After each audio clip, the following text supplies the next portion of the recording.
That's right. So Boulder is known for its weirdness, right? But we can beat Austin, Texas any day of the week.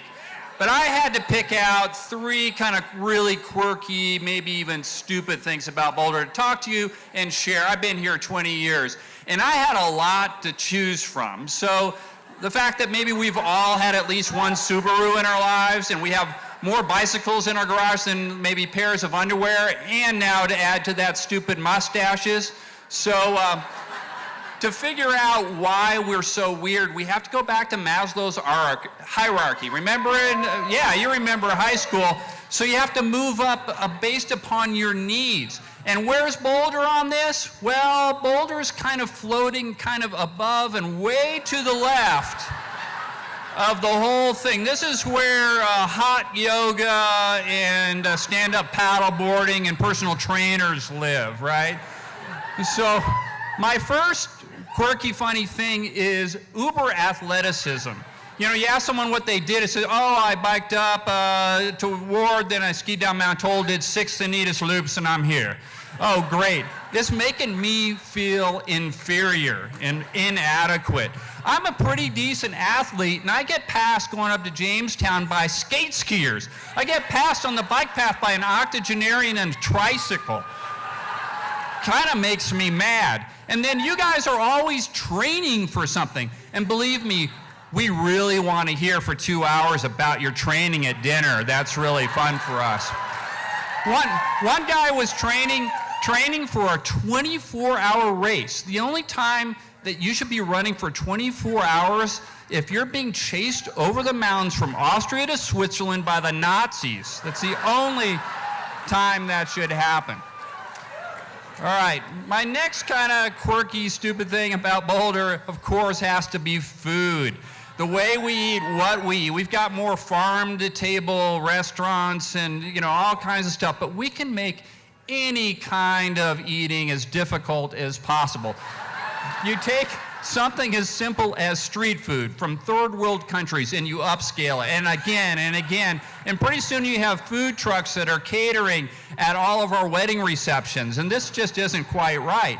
And then you go to one of these restaurants and they take a simple item like a hamburger and they just keep adding adjectives, and $2 for every adjective.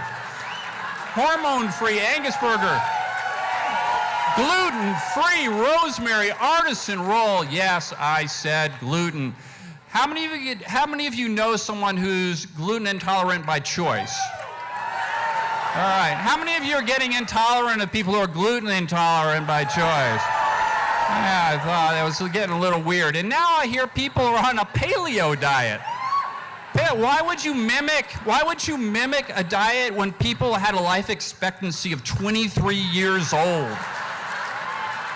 Going back down to the bottom of Maslow's hierarchy again. My last one is dating and relationship. I don't date, but I've had to watch you guys kind of in captivity here as you're doing your thing. And one of the things I've noticed is your niche dating sites. You know, I didn't have online dating, you know, when I was growing up, but what I've noticed is you guys can have many, many more failed relationships in a much shorter time than I could have had. So that's awesome. Now, the niche dating's like, I like this guy who just loves dogs, apparently, but especially the Republican one, and it's so appropriate because the woman is barely in the picture.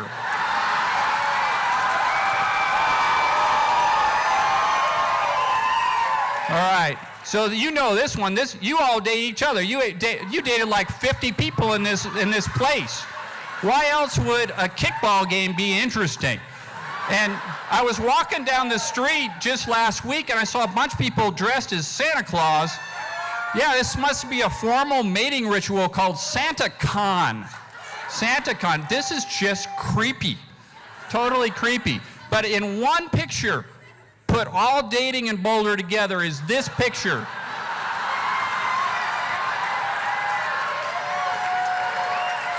That is one awkward ride home from Moab in the Subaru.